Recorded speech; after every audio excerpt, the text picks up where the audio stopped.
Throughout time, people across the world told each other tales of how they came to be, of heroes and monsters, romance and tragedy, death and rebirth. Mythology helped shape the ancient world, explaining the unexplainable. This is Mythology Unleashed.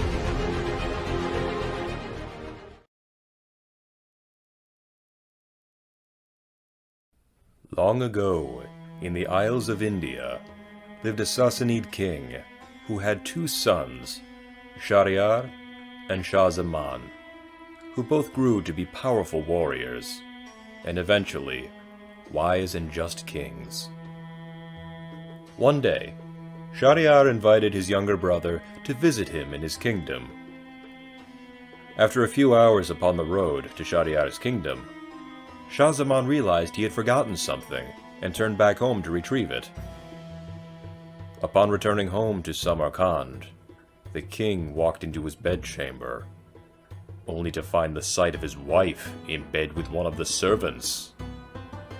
Heartbroken and enraged, Shah slew them both. He continued on his way to his brother's kingdom, but what he saw made him more and more depressed.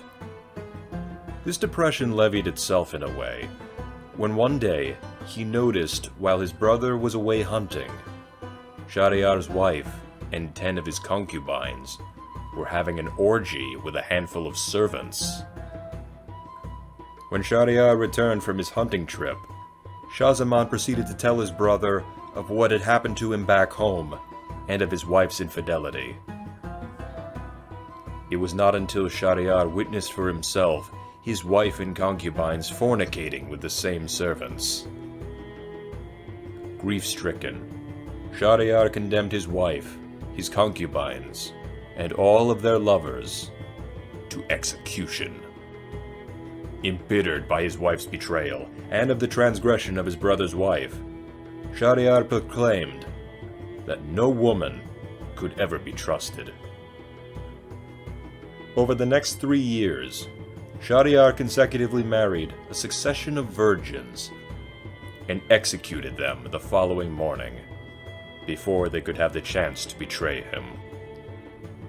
It was a dark time in the kingdom of Shahryar. Hundreds of women were executed, families were leaving by the score, and the king was losing the support of his subjects as his mind delved deeper into madness. The king's vizier, wise and loyal to his lord, was in grave trouble. In addition to having to watch his lord rend the empire and himself asunder, he could find no more virgins for the king to marry. It was his duty to find his king a bride, and should he fail in any of his duties, it would mean his head. The vizier hung his head. It was hopeless. But then, his daughter, Scheherazade, came in to console him. Knowing of his plight, Scheherazade volunteered to marry the king, if only to save her father's life. The vizier was mortified. He could not bear to let his daughter be killed, but nor could he fail in his duties to the king. His hands were tied. But Scheherazade boasted not only great beauty and great courage, she was crafty. She devised a plan that would both save her life, her father's life, and help King Shahryar. On the very next day, Scheherazade and Shahryar were married. On the night of their union, as the king was about to lie with his new bride, tears filled her eyes.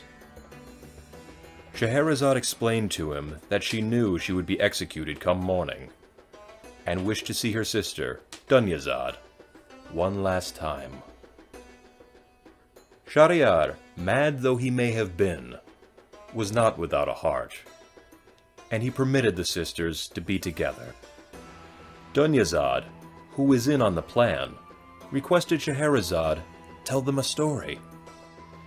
Will your highness permit me to tell a story, as my sister asks? The king obliged, excited to hear this story. And so Scheherazade told her sister and her new husband a story.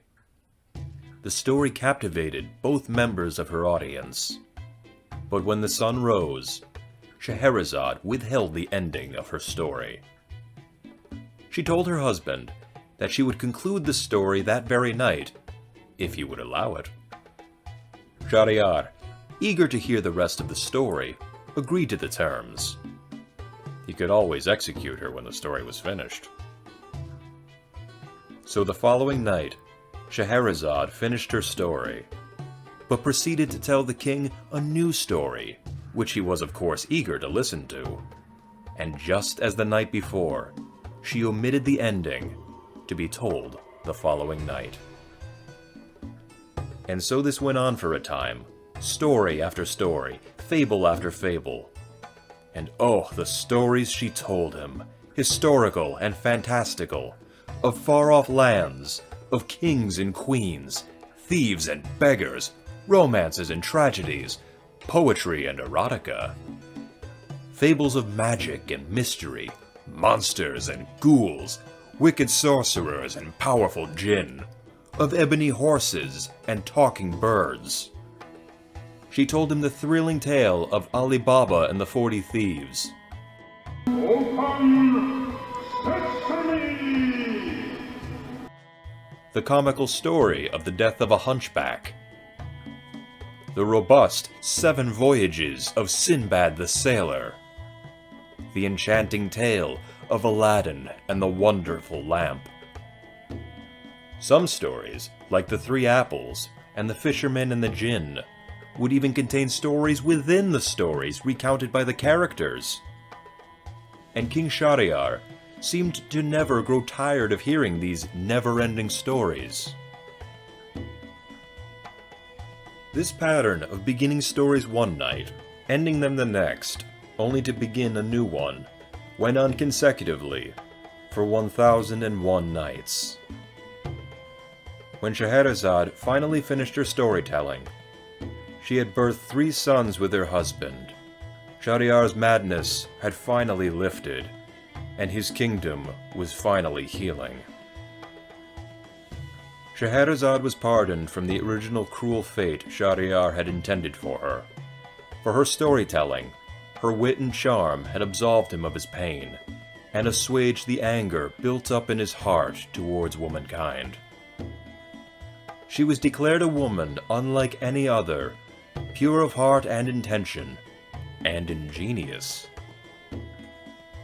Shahryar proceeded to bestow honors upon his entire court, and held a weeks-long feast for all of his subjects, rich and poor, to begin to mend his relationship with them.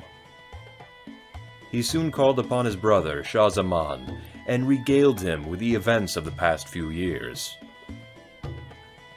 Shah Zaman, like his brother, had a great change of heart, and wished to make amends for his past deeds, to make for a brighter future. Shah Zaman went on to marry Dunyazad. The vizier father of Scheherazade and Dunyazad became the viceroy of Samarkand, and the 2 brothers, with their ingenious wives, jointly ruled Shahryar's kingdom, with wisdom and peace, for many years to come. In time, Shah Zaman related to the chroniclers his story and of the stories told to him by Scheherazade. These were written down and became known as 1001 Nights, and one day would be called the Arabian Nights.